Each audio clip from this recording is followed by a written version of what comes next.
성경 말씀 가운데 보면 이적, 기적, 표적 이러한 단어들이 많이 나오는 것을 보게 됩니다. 이 단어들은 어떤 의미가 있을까?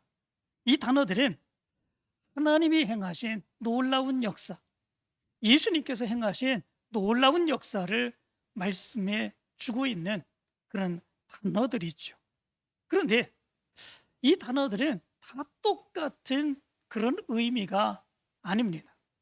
사실은 어떤 모습에서는 다 비슷한 그런 단어이기는 하지만 똑같은 의미가 있는 것이 아니라 아주 미세한 그런 단어의 차이들이 있는 것을 보게 됩니다.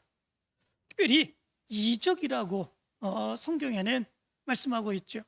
구약 성경에 이적이라고 말씀한 그 단어는 팔라라고 하는 단어입니다.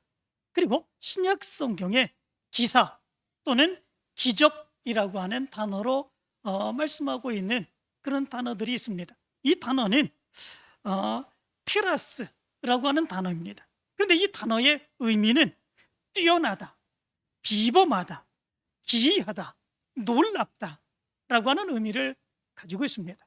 다시 말하면 하나님이 행하신 놀라운 역사에 대해서 이적이다, 기사라, 기적이라 이렇게 말씀해 주고 있는 거죠.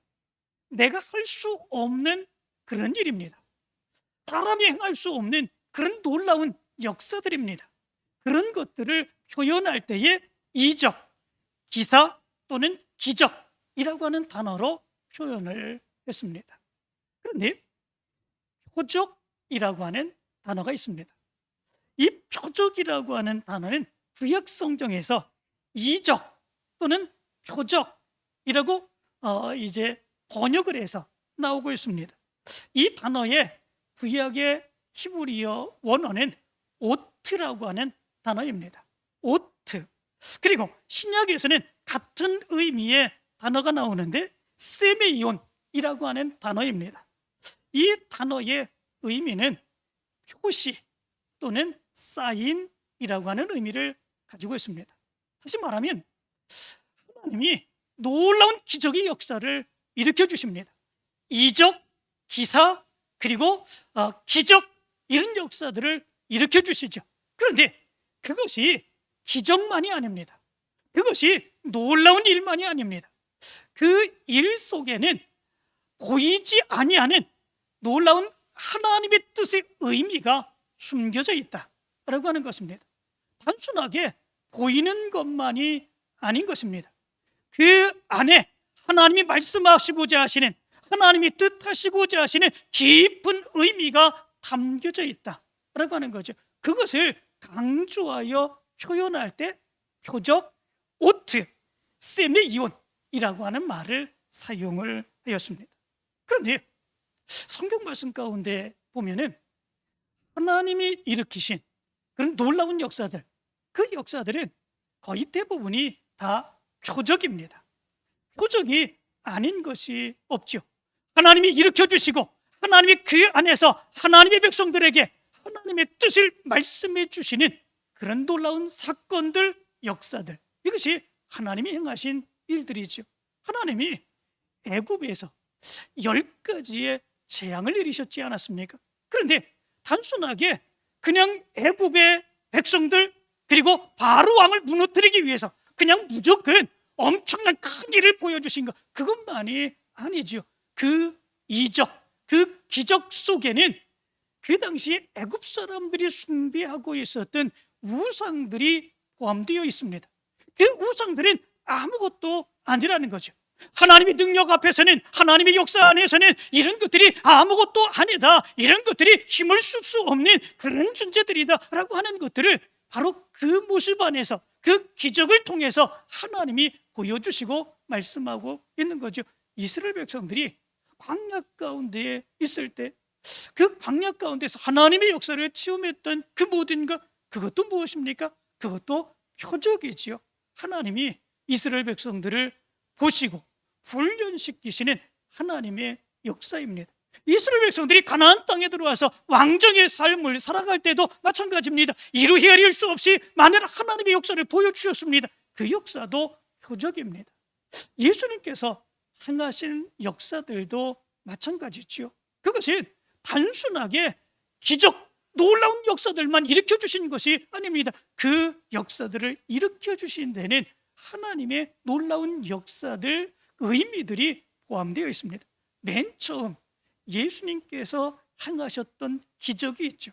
그 기적이 무슨 기적입니까? 물로 포도주를 만드신 기적입니다. 그것은 물도운 하인들만 알고 다른 모든 사람들은 알지 못합니다. 그런데 그것을 가르쳐서 성경은 뭐라고 얘기합니까? 표적이다, 그렇게 얘기를 합니다. 그것을 통해서 예수님께서 말씀하시고자 하시는 모습이 있었다. 예수님께서 처음에 공생애를 시작하시면서 예수님이 어떤 분이신가, 예수님을 섬기며 예수님의 뜻대로 행하는 자들에게 어떤 역사가 있을 것인가 라고 하는 것들을 바로 그 기적을 통해서, 표적을 통해서 말씀하시고자 하신 것이죠. 그런데 오늘 말씀 가운데 보면 예수님께서 사람의 육체를 입고 이 세상에 말 구유에 오신 것, 이것도 표적이다, 이렇게 말씀해 주고 있습니다. 오늘 말씀 가운데 보면 이런 말씀이 기록되어 있죠. 너무나도 우리가 잘 아는 말씀입니다. 마리아가 요셉과 호적을 하기 위해서 베들레헴으로 올라갑니다. 그때에 마치 해산할 딸이 되어서 첫 아들을 낳아 강보로 싸서 구유에 누였다, 이렇게 말씀해 주고 있습니다. 이렇게 행한 것은 여관이 있을 곳이 없었기 때문이다, 이렇게 말하죠. 그때에 얼마나 많은 사람들이 호적하러 이 베들레헴으로 올라갔는가라고 하는 것들을 얘기해 주고 있습니다. 수없이 많은 사람들. 그래서 그 여관이 가득 차고 아기 낳을 사람이 여관을 구하지 못할 정도, 그래서 마구간에서 아기를 낳아야 될 정도로 그렇게 많은 사람들이 이 베들레헴으로 올라갔다고 하는 것을 얘기해 주고 있죠. 그런데 하나님께서 육체를 입고 이 세상에 하나님의 아들을 보내주시는데 그것을 제일 처음으로 알린 사람들, 그런 사람들이 목자라, 이렇게 말씀해 주고 있습니다. 만약에 여러분들 같으면 가장 중요하고 가장 의미 있는 것, 그것을 알린다면 누구에게 가장 먼저 알리겠습니까? 나와 가장 가까운 그런 사람들 아니겠습니까? 나와 가장 친한 그런 사람들 아니겠습니까? 나에게 잘해주는 사람, 그런 사람들 아니겠습니까? 내가 사랑하는 사람, 그런 사람 아니겠습니까? 아니면 어머니, 아버지에게 그런 것들을 가장 먼저 알리는 그런 모습들이 있지요. 그런데 하나님은 그렇게 하지 않으셨다고 오늘 말씀은 말씀해 주고 있습니다. 그 당시에 하나님과 가장 가까운 그런 사람인 어떤 사람이겠습니까? 하나님과 가장 가까웠던 그런 사람들, 그 사람들은 아마도 대제사장 그리고 제사장이 아니었겠습니까? 이스라엘 백성들을 대신해서 하나님 앞에 제사를 드리고 하나님 앞에 이스라엘 백성들을 인도했던 그 사명을 가지고 사역을 감당했던 사람들, 대제사장, 제사장, 이런 사람들이 하나님과 가장 가까운 그런 사람들이 아니었을까? 뿐만 아니라 서기관들, 그런 사람도 하나님과 가장 가까운 그런 사람들 아니었겠습니까? 하나님께서 이스라엘 백성들에게 율법을 허락해 주셨지 않았습니까? 하나님의 뜻을 가르쳐 주셨지 않았습니까? 그런데 하나님의 가르쳐 주신 말씀, 그 율법을 풀어서 그 말씀을 해석하고 이스라엘 백성들에게 가르쳐 주었던 사람들, 그 사람들이 누구입니까? 서기관들이죠. 그렇다면 하나님과 가장 가까운 사람들이 그 당시에 이런 서기관들이 되지 않았을까? 이런 생각을 해볼 수 있습니다. 뿐만 아니라 그 당시에 그 당시에 왕들은 하나님이 세워주시는 하나님의 일꾼 아니겠습니까? 그런데 하나님께서는 그 당시에 하나님과 가장 가까웠던 그런 사람들에게 하나님이 행하시고자 하시는 가장 중요한 그 말씀을 제일 먼저 알리지 아니하셨던 것을 보게 됩니다. 오늘 말씀 가운데 보면 이렇게 말합니다. 그 지역에 목자들이 밤에 밖에서 자기 양떼를 지킵니다. 그때에 주의 사자가 그 곁에 서고 주의 영광이 두루 비추게 되자 그 목자들이 두려워 떨게 되죠. 그때 천사가 이렇게 얘기를 합니다. 무서워하지 말라. 보라, 내가 온 백성에게 미칠 큰 기쁨의 소식을 너희에게 전하노라. 오늘 다윗의 동네에 너희를 위하여 구주가 나셨으니 곧 그리스도 주시니라. 너희가 가서 강보에 쌓여 구유에 뛰어 있는 아기를 보리니 이것이 너희에게 표적이니라. 이렇게 말합니다. 그리고 천군 천사가 하늘에는 영광, 땅에는 평화 찬양하는 이런 모습들이 있게 되죠. 이것이 너희에게 표적이니라 말합니다. 그리고 이것은 굉장히 중요한, 하나님이 정말로 이 세상을 구원하시기를 위한 가장 중요한 일을 행하신 것입니다.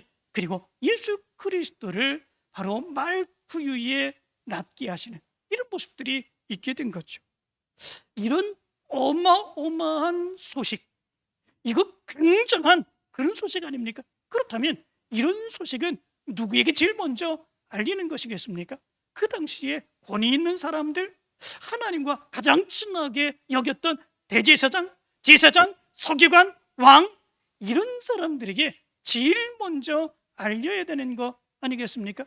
그리고 그렇지 아니한 정말 아무것도 아닌 그런 존재들, 비천한 그런 존재들, 다른 사람들에게 무시받는 그런 사람들은 이 귀중한 사람들, 아주 존귀한 사람들에게 알려주고 난 뒤에 이렇게 저렇게 이야기되다가 어쩌다가 주워 듣는 것, 이것이 그 당시의 사람들에게 모습들, 이 목자와 같은 사람들의 모습들 아니겠습니까? 그런데 하나님께서는 그 귀중하고 존귀한 사람들에게 제일 먼저 알리시지 아니하시고 이렇게 비천한, 아무도 관심 갖지 않았던 바로 이 목자들에게 제일 먼저 알리신 것을 보게 됩니다.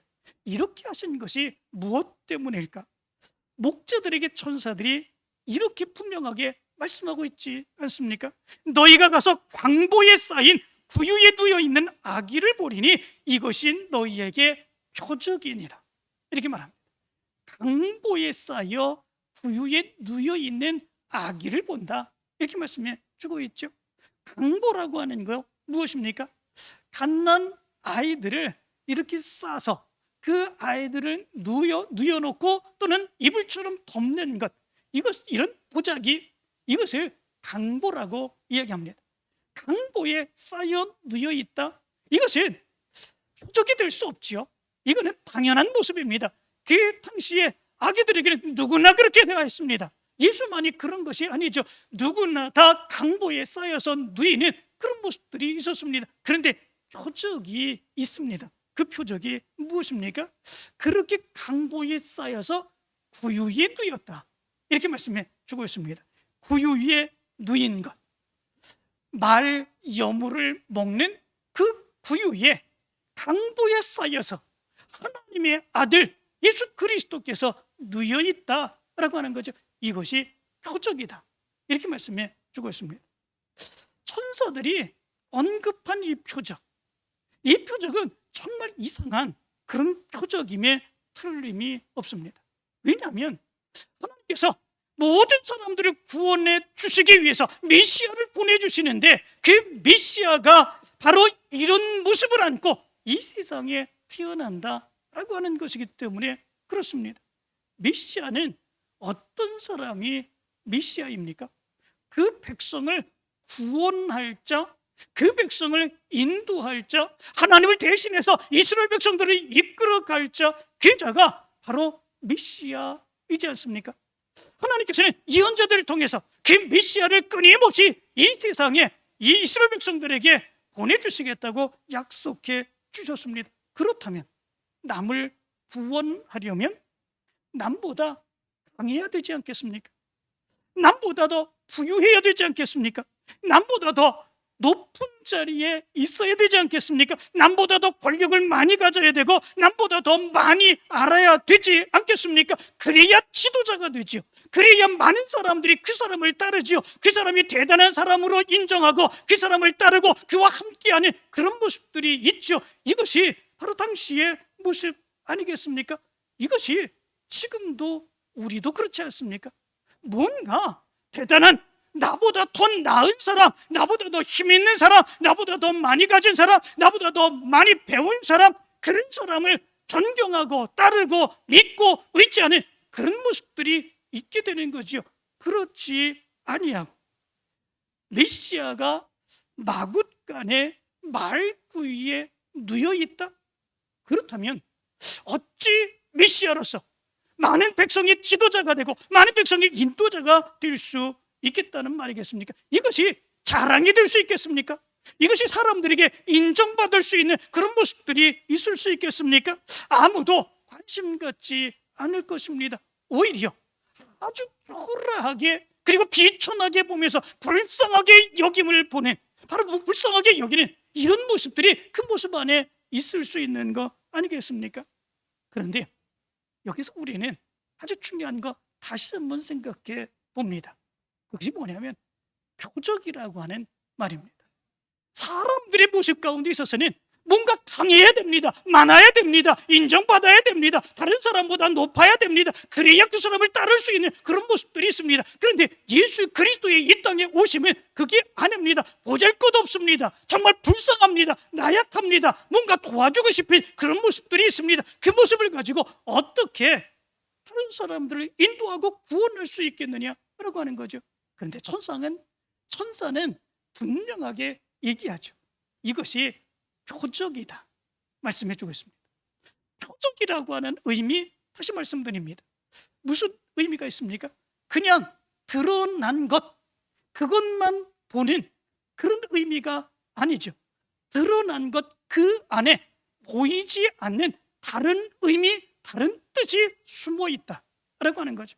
하나님이 그렇게 행하신 데에는 하나님의 뜻, 하나님의 놀라운 의미가 담겨져 있다고 하는 사실을 얘기해 주고 있는 거죠. 하나님이 그러면 왜 표적을 이렇게 보여주셨을까? 라고 하는 거죠. 하나님은 도대체 왜 많은 사람들이 다 인정하고 따르고 받아들일 수 있는 그런 표적이 아니라 이렇게 불쌍하고 초라한, 바로 이런 모습으로서의 초라한 이런 표적을 보여주신 것일까? 라고 하는 거죠. 거기에는 이유가 있습니다. 그 이유는 하나님이 우리를 죄악 가운데서 구원하시고자 하시는 데는 사람의 생각, 사람의 방법과 다르다고 하는 것을 여기에서 표적을 통해서 보여주시는 거죠. 사람들은 높은 것을 좋아합니다. 사람들은 부유한 것을 좋아합니다. 사람들은 유명한 것을 좋아합니다. 사람들은 인정받는 것을 좋아합니다. 그러나 하나님은 그러하지 아니하신다라고 하는 거죠. 권력을 가진 사람들이 우리를 죄에서 구원할 수 있습니까? 그렇지 않습니다. 경제를 뒤흔드는 재벌 같은 사람이 우리를 구원할 수 있습니까? 그렇지 않습니다. 세상에 힘을 가진 사람들이 우리를 구원할 수 있습니까? 그렇지 않습니다. 지식을 많이 가진 사람들이 우리를 구원할 수 있습니까? 우리를 죄 가운데서 구원하고 우리를 구원하는 하나님의 백성이 되게 할 수 있습니까? 그럴 수 없습니다. 이런 사람들은 세상을 흔들 수는 있습니다. 사람들을 흔들 수 있습니다. 세상에 영향력을 끼치는 그런 일을 행할 수는 있습니다. 그러나 이 사람들은 오히려 다른 사람들처럼, 다른 사람들보다도 더 많은 죄를 지고 하나님의 진노함을 받을 수밖에 없는 그런 사람일 수도 있습니다. 그렇기에 이런 사람들이 많은 사람들을 죄 가운데서 구원할 수 없는 것이지요. 오히려 하나님은 정반대의 모습으로 세상을 구원하시겠다라고 하는 말씀을 이 표적을 통해서 말씀해 주고 있는 거죠. 가장 먼저 당시에 천대받던 양치는 목자들에게 메시아의 탄생을 알리셨던 것, 이것은 어떤 의미가 있습니까? 세상 사람들에게 영광받고 지배하는 모습이 아니라 사람들에게 비난받고 조롱받고 고난받고 고통은 당하지만 그럼에도 불구하고 묵묵히 하나님께 드릴 흠 없는 양을 기르기 위해서 다른 사람들이 비천하다고 치부하고 조롱하는 그 사역이지만 그럼에도 불구하고 그 사역을 감당하는 것처럼 그렇게 예수 그리스도께서도 많은 사람들을 구원하시고자 하신 사역을 감당하시겠다라고 하는 것 보여주시는 것 아니겠습니까? 세상의 사람들이 원하는 방식으로 예수님께서는 사람을 구원하고자 하지 않는, 그런 모습들이 있습니다. 가장 낮은 자로, 가장 겸손한 자로. 그래서 이 세상에 오셔서 그 많은 어려움을 당하시고 그리고 십자가에까지 죽으시면서 우리를 구원하시는 그 모습이 있었지 않습니까? 이 목자와 같은 모습으로 우리를 구원하시겠다고 하는 모습이 이 표적의 모습 가운데 담겨져 있는 것을 보게 됩니다. 뿐만 아니라 말 구유에 누이시는 그 표적의 모습은 높은 사람들, 많이 가진 사람들, 많이 배운 사람들만, 세상의 사람들은 인정하지만 하나님께서는 정말 아무것도 아닌 것 같은 비난과 조롱과 그리고 많은 사람들에게 왕따 당하는 그런 모습들, 그런 사람들까지도 하나님께서는 사랑하시고 인정하시고 그들과 함께 하시며 저들을 구원하시고자 하신다고 하는 것, 그것을 보여주시는 그런 모습이죠. 이것이 표적입니다. 그래서 어떤 사람은 이렇게 얘기를 했습니다. 누가 여리고성에 삭개오 같은 세리를 구원하라고 하겠습니까? 아무도 그를 상대해 주지 않았습니다. 그러나 예수님은 기꺼이 낮아지셔서 자신이 세리처럼 되심으로 삭개오를 구원하셨습니다. 예수님이 삭개오의 집에서 식사하실 때 고상한 척하는 사람들은 예수님을 저주하고 욕했습니다. 더러운 죄인의 집에서 함께 식사한다고 조롱했습니다. 그러나 예수님은 기꺼이 그렇게 하셨습니다.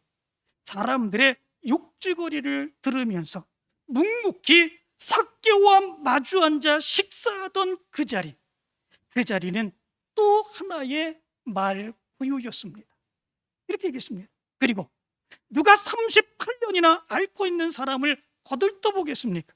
누가 냄새나는 환자가 우글거리는 베데스다 연못가를 산책하듯 거닐고 싶겠습니까? 그러나 예수님은 기꺼이 오셔서 그 병자의 갈아입지 못한 더러운 옷깃을 쓰다무시며 그 앙상하게 마른 손을 잡아주시며 말을 잊을 정도로 말 걸 사람이 없던 고독한 그에게 말씀을 건네셨습니다.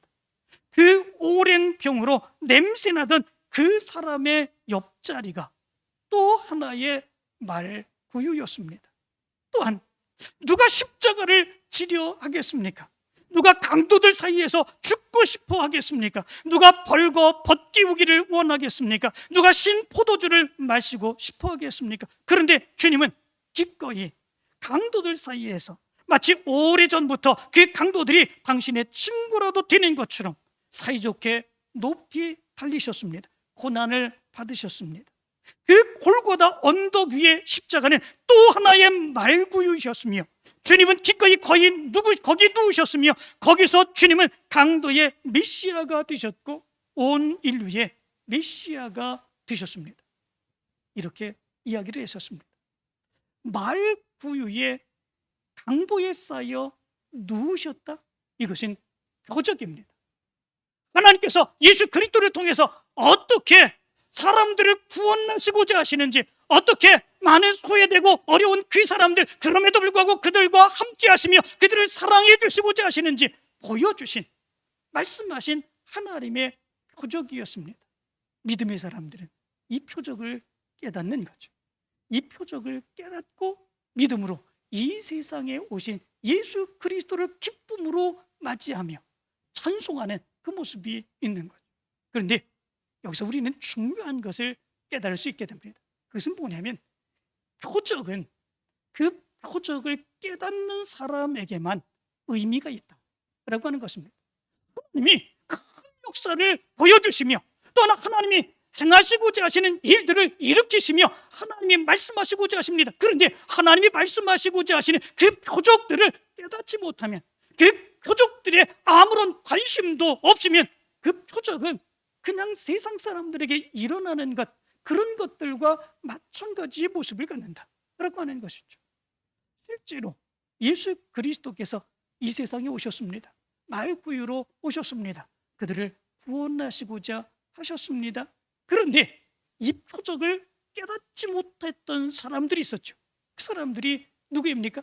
하나님과 가장 가까이 있었던 그런 사람들, 대제사장들, 그리고 제사장, 그리고 서기관, 그리고 장로들, 바리새인들, 이 사람들은 정말 그들이 하나님과 가장 가깝다고 얘기했던 그런 사람들인데 하나님이 보여주신 그 표적을 깨닫지 못합니다. 그 표적을 깨닫지 못하고 예수님께서 오셔서 사역을 감당할 때도 예수님을 조롱하고 비난하고 예수님을 죽이고자 했었던 그런 모습들이 있었습니다. 헤롯 왕은 오히려 예수님의 오신 때를 기준하여서 2살 이하의 모든 그런 어린 아이들을 다 죽이는 그런 모습들이 있었지 않았습니까? 무엇 때문에 그렇습니까? 하나님이 말씀하신 하나님의 표적, 그 표적을 깨닫지 못했기 때문에 그렇습니다. 그리고 자기네 마음대로 그냥 살아가는 그런 모습이 있는 거죠. 표적이 그들에게는 아무런 의미가 없었다라고 하는 거죠. 표적은 깨닫는 자에게 의미가 있습니다.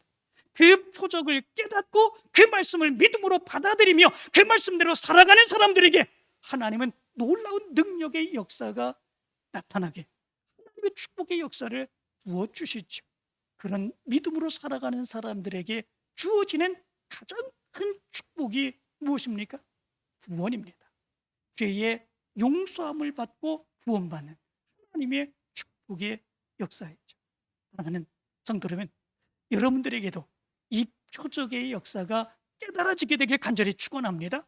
이 표적의 역사를 믿고 믿음으로 살아가게 되길 간절히 축원합니다. 예수 그리스도께서는 제일 먼저 하나님께서 그의 탄생을 목자들에게 전해주셨습니다. 말구유로 오셨습니다. 그렇다면 그것을 표적으로 믿는 우리의 믿음의 모습에서는 어떻게 살아가야 될까? 정말 낮은 자의 모습으로, 정말 아무것도 아닌 그런 일이라고 할지라도, 세상 사람들을 정말 비난하고 조롱하는 그런 목자의 일이라도 정말 최선을 다해서 헌신하며 그 일을 감당하는 그 모습처럼 살아가는 모습이 있어야 되지 않겠습니까? 예수님처럼 정말로 낮고 낮은 그 모습으로 정말 나를 내려놓고 그 사역을 감당하는 그 모습이 나타나야 되는 거죠. 표적을 깨닫는 사람의 모습에서는 이 모습이 나타나야 됩니다. 그럴 때에 하나님의 역사가 우리를 통해서 드러나게 되는 것입니다. 이제 강림절 마지막 주일에 하나님이 보여주신 이 표적의 의미를 깨닫고 여러분들에게 하나님의 놀라운 역사가 임하게 되길 간절히 축원합니다. 기도합니다.